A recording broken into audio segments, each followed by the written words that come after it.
마태복음 15장 1절에서 9절 말씀입니다.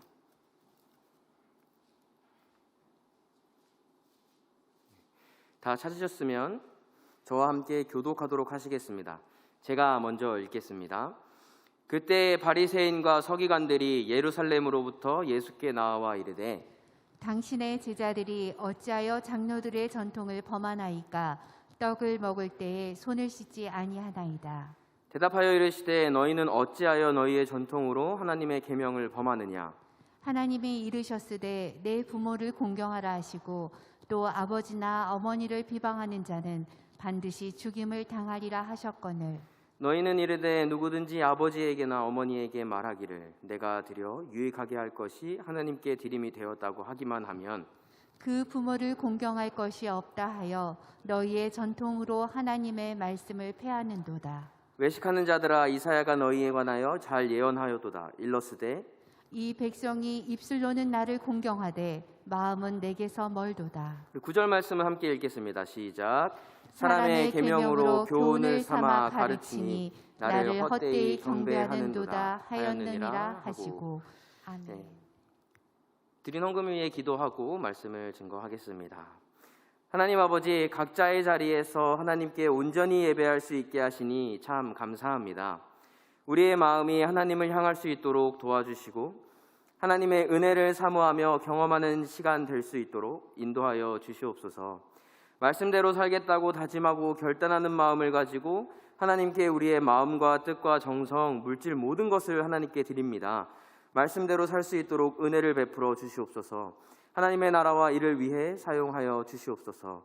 예수님의 이름으로 기도합니다. 아멘. 오늘 이 시간 그곳에 하나님이 계십니까? 라는 제목으로 말씀을 함께 나누고자 합니다.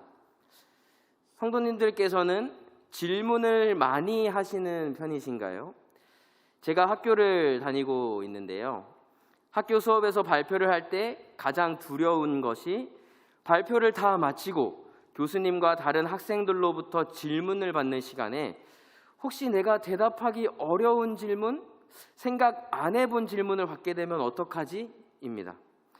대답하기 어려운 질문, 답을 모르는 질문을 받게 되면 정직하게 잘 모르겠습니다 라고 말하면 되는데도 그걸 잘 알면서도 질문을 받는 것이 참 어렵고 때로는 두렵습니다. 그런데 질문을 많이 받기로는 둘째가라면 서러운 분이 바로 예수님이셨던 것 같아요. 그 중에서도 예수님은 참 대답하기 어려운 질문, 곤란한 질문도 많이 받으셨던 것 같습니다. 오늘 우리가 함께 나누는 본문에서도 바리새인들과 서기관들이 예수님께 찾아와서 질문을 하는 것으로 시작합니다. 당시에는 제자들의 행동에 대해 스승이 책임을 지는 것이 당연한 관습이었습니다. 따라서 제자들의 어떤 특정 행동을 본 바리새인들과 서기관들이 제자들이 아니라 제자들의 스승이신 예수님께 와서 질문을 했던 것이죠. 그럼 바리새인과 서기관들이 예수님께 어떤 질문을 했습니까? 오늘 본문 2절 말씀을 함께 또 읽겠습니다. 2절 말씀입니다. 오늘 본문 2절 말씀 함께 읽겠습니다. 시작. 당신의 제자들이 어찌하여 장로들의 전통을 범하나이까? 떡 먹을 때에 손을 씻지 아니하나이다. 아멘. 그들의 질문은 왜 식사를 하기 전에 예수님의 제자들이 손을 씻지 않았냐라는 것이었습니다. 그러니까 바리새인들에게는 구전율법이 있었습니다. 이 구전율법은 하나님께서 모세를 통해 이스라엘 백성들에게 주신 하나님의 말씀, 성경에 기록된 율법과는 다른 것입니다. 이 하나님의 율법을 가지고 좀 더 상세하게 이것을 삶 속에서 어떻게 구석구석 적용할지와 관련해 발전시킨 것이 구전율법, 장로들의 전통이었습니다. 그 중 하나가 바로 식사하기 전에 손을 씻는 것이었습니다. 출애굽기 30장이나 신명기 21장을 보면 하나님께서는 제사장들에게 제사를 위해 손을 씻으라는 율법을 주십니다. 그런데 바리새인들은 이 손 씻는 규정을 개발합니다. 어떻게 해요? 자신들이 일반적인 식사를 하기 전에도 손을 씻어야 한다는 내용으로 개발을 합니다. 그리고 이렇게 사람이 만든 규칙에 하나님의 말씀과 모세가 전한 하나님의 율법과 동등한 권위를 부여했습니다. 그러나 사실은 이 장로들의 전통이 하나님의 말씀 그 자체는 아닌 거죠. 그리고 오늘 본문에서 바리새인들과 서기관들이 이처럼 사람이 개발했던 구전율법과 장로들의 전통, 서기관들의 전통을 가지고 와서 왜 예수님의 제자들이 손 씻는 전통을 지키지 않느냐고 물어보고 있는 것입니다. 자, 그렇다면 예수님은 그들의 질문에 어떤 답을 하고 계십니까? 우리 3절 말씀을 또 함께 읽어보겠습니다. 3절 말씀입니다. 시작. 대답하여 이르시되 너희는 어찌하여 너희의 전통으로 하나님의 계명을 범하느냐. 아멘. 예수님께서는 오히려 서기관과 바리새인들에게 되물으십니다. 예수님이 받으신 질문은 왜 예수님의 제자들이 장로들의 전통을 어기냐는 질문이었습니다. 예수님도 그들과 같은 형식의 질문을 하십니다. 그렇다면 왜 너희는 그 전통을 가지고 왜 하나님의 계명을 어기느냐? 장로들의 전통이 하나님의 말씀을 잘 지키는 데에 도움이 되었으면 전혀 문제가 되지 않았을 것입니다. 그러나 오히려 이 전통이 하나님의 말씀을 지키는 데에 방해가 됐습니다. 당시 유대인들이 장로들의 전통을 악용해서 하나님의 말씀을 지키지 않았던 것이죠. 이 말씀을 하시면서 예수님께서 한 예를 드시는데요. 고르반이라는 예입니다. 고르반이 무엇일까요? 본래 고르반은 하나님께 예물이 되었다, 하나님께 드려졌다, 하나님께 바쳐졌다라는 의미입니다. 그러니까 유대인들이 자신이 소유한 어떤 물질이나 물건에 대해 고르반이라고 하면, 다시 말해 이 물건이나 물질은 하나님께 바쳐진 것이다라고 선언하면 그것은 하나님께 드린 거니까 절대 취소할 수 없었습니다. 결코 그 외에 다른 목적으로 고르반된 물건이나 물질을 사용할 수 없었던 거죠. 그런데 독특하게도 여전히 원 소유주가 그 고르반된 물건, 물질을 소유할 수 있었습니다. 그리고 사람들은 자기 재산을 하나님께 바친다고 하면서, 고르반한다고 하면서 부모님을 모시기 위해 필요한 물질까지도 고르반한다고 했던 거예요. 고르반된 물건이나 물질을 다른 용도로 쓸 수 없다고 말씀드렸습니다. 그러니까 원래는 부모님을 공경하기 위해 필요한 것인데도 그것을 고르반했으니까 부모님을 위해 물질을 쓰지 않아도 된다면서 부모님을 모시고 공경해야 하는 의무를 회피했습니다. 즉, 이 고르반 관습을 악용한 것이죠. 그런데 이 고르반 관습 악용은 단순한 고르반 관습 악용에서 끝나는 것이 아니었습니다. 그러니까 사람이 만들어낸 고르반 제도를 악용하는 것을 통해 동시에 무엇을 버렸습니까? 하나님의 말씀입니다. 하나님의 명령입니다. 그러니까 성도 여러분, 10계명의 5번째 계명, 이웃사랑의 가장 첫 번째 계명이 무엇입니까? 바로 부모 공경입니다. 출애굽기 20장 12절에서 하나님께서는 내 부모를 공경하라, 그리하면 내 하나님 여호와가 내게 준 땅에서 내 생명이 길리라 라고 말씀하세요. 그런데 유대인들이 고르반이라고 하면서, 즉 자신들이 만들어 놓은 전통을 따른다고 하면서 정작 부모를 공경하라는 하나님의 말씀은 어기고 있다는 거예요. 예수님은 이렇게 말씀하십니다. 오늘 본문 4절과 5절을 함께 읽겠습니다. 4절과 5절 말씀입니다. 시작. 하나님이 이르셨으되 내 부모를 공경하라 하시고 또 아버지나 어머니를 비방하는 자는 반드시 죽임을 당하리라 하셨거늘 너희는 이르되 누구든지 아버지에게나 어머니에게 말하기를 내가 드려 유익하게 할 것이 하나님께 들림이 되었다고 하기만 하면. 아멘. 예수님은 일부러 4절에서 하나님이 이르셨으되 라고 말씀하시고 5절에서는 또 너희는 이르되 라고 말씀하십니다. 하나님의 말씀과 사람의 말을 비교하고 계세요. 여러분, 그러면 지금 하나님의 말씀과 사람의 말 중에 하나님의 명령과 장로들의 발전시킨 전통 중에 무엇이 더 중요하다고 예수님이 이야기하시는 겁니까? 궁극적 권위는 어디에 있다는 말씀을 하시는 겁니까? 사람의 말입니까?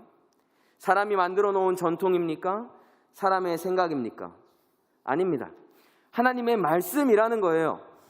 사람이 전하는 가르침이 아무리 오래됐고 아무리 종교적이라고 할지라도, 아무리 훌륭한 가르침이고 관습이라고 할지라도 하나님의 말씀의 권위, 성경의 권위가 더 절대적이라는 거예요. 그러나 이들은 한낱 사람의 말을 가지고 하나님의 말씀을 버렸던 것이죠. 그래서 예수님은 바리새인과 서기관들을 향해 구약 이사야서의 말씀을 인용해 이렇게 말씀하십니다. 우리 오늘 본문 8절과 9절 말씀을 함께 읽겠습니다. 8절과 9절 말씀입니다. 시작. 이 백성이 입술로는 나를 공경하되 마음은 내게서 멀도다. 사람의 계명으로 교훈을 삼아 가르치니 나를 헛되이 경배하는도다 하였느니라 하시고. 아멘. 입술로는, 겉으로는 나를 경배하는 것 같으나 마음은, 그 속은, 그 중심은 나로부터 멀어져 있다. 너희가 사람의 계명으로, 사람의 교훈으로 나를 경배하는데 그 사람의 계명과 교훈이 나를 섬기는 일에 전혀 도움이 안 된다. 그래서 너희의 예배는 헛되다. 너희의 나를 향한 헌신이 아무런 의미가 없다라고 말씀하고 계시는 거예요. 예수님은 바리새인과 서기관들이 의식적으로 기만을 저지르고 있다고 지적하시는 게 아닙니다. 그것보다는 신앙생활에 있어서 사람의 생각으로 맞다고 하는 것에 집착하다 보니 정작 가장 중요한 하나님의 말씀을 지키는 것을 놓쳤고, 따라서 하나님이 없는 신앙생활을 하고 하나님을 가장자리로 몰아낸 공허한 예배를 드리게 됐다, 주객이 전도됐다라고 말씀하고 계신 것이죠. 그리고 여러분, 이와 같은 현상은 오늘날 우리에게서도 일어날 수 있습니다. 우리는 교회에서 많은 것들을 배웁니다. 예배에 대해서, 신앙생활에 대해서, 교회에 대해서 등등 참 많은 것들을 배워요. 우리는 하나님을 알기 위해 슬기롭고 지혜로운 신앙생활을 위해 배울 것을 배우고 지킬 것은 지켜야 합니다. 그런데 때로는 우리가 신앙생활을 하면서 하나님을 예배하면서 예배는 이래야 해, 교회는 이래야 해, 신앙의는 이래야 해라고 배우는 것들이요, 우리가 하나님보다 앞서서 세워버린 어떤 기준이나 습관이요, 때로는 우리의 예배에서, 우리의 신앙생활에서 하나님을 배제하는 오류로 이어질 수도 있는 거예요. 몇 가지 예를 들어볼까요? 먼저 예배나 기도를 통해 하나님을 만나면서 우리의 감정적인 측면에 동요가 일어나는 것에 대해 한번 이야기해 보겠습니다. 하나님을 만나면 감정의 동요가 일어나기도 합니다. 제가 방금 사용한 표현을 잘 보시기 바랍니다. 하나님을 만나는 순간에 감정의 동요가 무조건 일어난다가 아니라 감정의 동요가 일어나기도 한다입니다. 감정의 움직임이 따라올 때도 있고 따라오지 않을 때도 있는 것이죠. 그런데 우리가 살아가는 오늘날 사회와 문화는 이 감정을 매우 중요하게 생각하기 때문에 우리는 예배 중에 나의 감정적인 부분이 터치되어야 내가 은혜를 받았고 하나님을 만났다고 생각할 때가 참 많은 것 같아요. 사실 꼭 나의 감정적인 동요가 없더라도 하나님이 나를 만나 주셨을 수도 있고 하나님이 예배 가운데 임재하셨을 수도 있습니다. 아니, 하나님께서는 임재하셨습니다. C.S. 루이스는 기도의 자리에서 이렇게 말했습니다. 우리 안에 그리스도를 낳는 것은 성령의 실제 임재이지 임재의 느낌이 아닙니다. 임재의 의식은 덤으로 주시는 선물입니다 라고 말이죠. 그런데 우리는 이 임재의 의식이 있어야만, 주로 내가 감정으로 그것을 느껴야만 내가 하나님을 제대로 예배했다고 생각하는 경우가 참 많은 것 같습니다. 그런데 이런 우리의 생각, 감정적으로 내 안에 어떤 움직임이 있어야만 예배가 예배처럼 드려졌다가 기도의 시간에 기도의 시간다웠다라는 이 지레집작, 고정관념이 사실은 나의 예배와 기도 시간에 하나님의 일하심을 방해해버릴 수 있는 거예요. 하나님을 소외시켜버릴 수 있는 거예요. 더 쉽게 설명해 보겠습니다. 하나님이 예배 중에, 내가 하나님께 기도하는 중에 내 옆에 계세요. 은혜를 부어주고 계세요. 근데 내 감정의 동요가 없다고 해서 뭐야, 오늘 예배 별로네, 은혜 못 받았네, 오늘은 하나님 제대로 만나는 날이 아닌가 보다, 아 오늘 기도는 좀 그렇네, 오늘 기도 실패네 라고 우리의 기준으로 하나님이 주시는 은혜를 튕겨내 버리는 거예요. 하나님은 매우 당황스러워하실 상황이 발생하는 것이죠. 또 다른 예를 들어보겠습니다. 많은 교회들이 하나님을 예배하고 있습니다. 지금 우리는 어떤 분위기의 예배를 드리고 있습니까? 어떤 교회는 정말 엄숙한 분위기에서 예배를 드리는 교회도 있고, 또 어떤 교회는 신나고 밝고 활기찬 분위기에서 보다 더 자유로운 분위기에서 예배를 드리는 교회도 있습니다.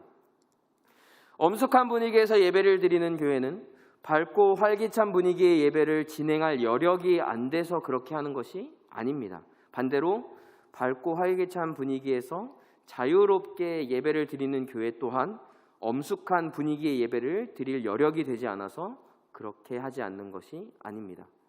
그런데 엄숙한 분위기의 예배에 익숙하신 성도님들께서는 밝고 활기찬 분위기에서 자유롭게 예배를 드리는 교회에 가서 예배를 하면 이 마음속 어딘가 모르게 불편해질 수도 있습니다.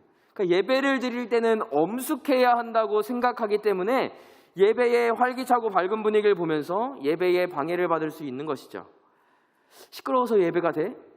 정신 사나워서 예배를 못 드리겠네 라고 하면서 밝고 활기찬 예배에 당혹감을 느낄 수도 있습니다. 그러니까 또 반대로 밝고 활기찬 분위기의 예배에 익숙하신 성도님들께서는 엄숙한 분위기에서 예배를 드리는 교회에 가서 예배를 드리게 될 경우에도 마음속이 불편해지실 수도 있습니다. 이런 분위기에서 어떻게 예배를 드리나라고 생각하면서 답답하고 숨이 턱턱 막힌 수도 있습니다. 그리고 각자 예배 방식에 익숙하기에 다른 방식의 분위기에서 예배를 드리게 될 경우 당혹감을 느끼고 이게 예배가 맞나라는 생각이 들고 도저히 적응이 안 되고 나의 마음이 동하지 않아서 예배 시간 내내 집중을 못하고 예배당 의자에 앉아서 눈만 멀뚱멀뚱 떠 있다가 집으로 돌아가는 경우가 생길 수도 있습니다. 사랑하는 성도 여러분, 엄숙한 분위기의 예배, 신나고 밝고 활기찬 분위기의 예배, 둘 중 어떤 예배가 맞는 예배입니까? 둘 중에 어떤 예배가 맞는 것입니까? 하나님을 중심에 두고 하나님을 높여드리는 사모함이 있는 예배라면 둘 다 괜찮습니다. 양쪽 다 하나님이 예배를 받으시고 예배의 주인이 되어 주십니다. 그런데 자꾸 우리는 우리의 인간적인 지레짐작으로 예배는 이래야만 한다, 이렇게 하지 않으면 예배는 예배가 아니다라면서 하나님, 이렇게 예배하는 것은 예배가 아니에요. 이게 있어야 예배예요. 하나님 기다려보세요. 제가 예배드릴 준비해가지고 올게요. 기다리세요. 라고 말하게 된다는 것입니다. 이것은 예배를 준비하는 과정에 때로는 예배 중에 하나님을 중심이 아니라 주인의 자리가 아니라 저기서 구석진 손님의 자리로 하나님을 보내버리는 것과 다름이 없습니다. 심지어 하나님이 이 예배를 받으시겠다고 했는데도 말이죠. 이 외에도 내가 익숙한 방식, 우리가 어렸을 때부터 배워왔고 들어왔던 방식, 인간의 생각, 내가 맞다고 하는 모습대로 하나님을 섬기려는 우리의 조급하고 때로는 교만한 태도가 우리의 예배에서, 우리의 신앙생활에서, 우리의 헌신된 교회 생활에서 하나님을 제외시킬 수도 있습니다. 성도 여러분, 우리가 열심히 예배를 드렸어요. 그런데 그 예배에 하나님이 안 계시대요. 우리가 열심히 신앙생활을 했어요. 그런데 그 신앙생활에서 우리가 사실은 하나님을 멀리 몰아내버렸대요. 너무 슬프지 않습니까? 하나님께 너무 죄송할 것 같습니다. 그렇다면요, 여러분, 하나님께서 우리에게 예배 가운데, 헌신 가운데, 신앙생활 가운데 원하시는 것이 무엇이겠습니까? 하나님이 중심에 계신 신앙생활을 위해 우리가 절대 놓지 말아야 하는 것이 무엇인가요?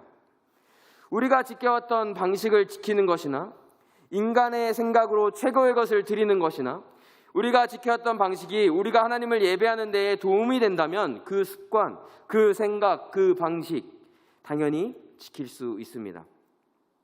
우리의 인간이 생각할 때 최고의 것으로 드릴 수 있는 것 당연히 하나님께 드리고 싶죠.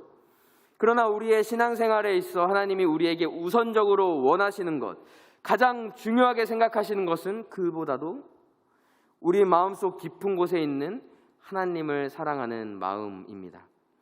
그리고 하나님을 사랑하는 마음에서 우러나는 예배와 신앙생활은요, 우리의 방식이나 생각이 아니라 하나님이 기뻐하시는 방식으로 드리는 예배로 이어집니다. 하나님이 즐거워하시는 방식으로 드리는 신앙생활이 되는 거예요. 진짜 사랑은 나의 유익을 구하지 않습니다. 내가 사랑하는 그 상대의 유익을 구합니다. 진짜 사랑하면 내가 사랑하는 그 사람이 즐거워 웃는 그 웃음을 보면서 나도 웃게 됩니다.